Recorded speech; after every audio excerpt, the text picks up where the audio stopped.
the ultimate thing you want to do with a business. Day one, when you sit down to start a business, you want to create something so cool somebody else wants to buy it. Right. So I'm on the other side of the fence. All these reports were coming out like this was going to be earth-shattering news. I'm going, this is going to be great. This is, you know, if you like them, if they've done something for you and you're cheering for them, then cheer that this goes through.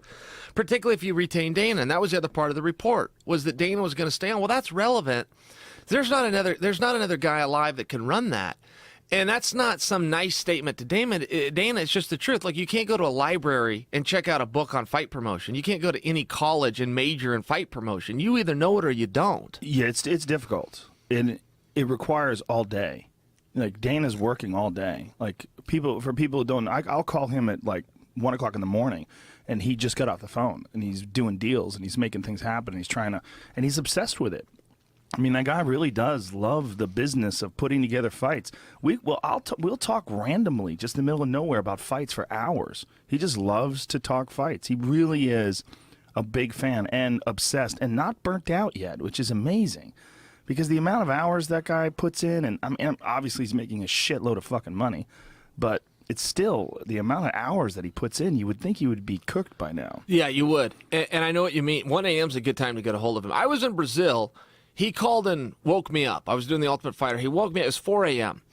And I grabbed the phone, and he was talking business right away. And I just said, Dana, I'm not here right now. Whatever I agree to right now, I get a pass. Because if you give him your word, that's it, right? Right. Whatever I agree to does not count. I'm out of it. It's 4 a.m. And he goes, oh, man, it's 4 a.m.? And I said, yeah. And he goes, dude, I thought it was only 2. I'm really sorry for calling. but he was serious, you know. He was serious. And so it's like, okay, I get it, man. If you're working, and it was the office line. It wasn't his cell line. He was at the office. And I'm going, okay, well, look, if you're going to work, then I got 4 to, a.m. in Brazil? What time is that in America? Yeah, that's got to be 10. They're not that far ahead. They're 4 or 6 hours. I was in Sao Paulo. Yeah. So it was still, you know, he's in there grinding.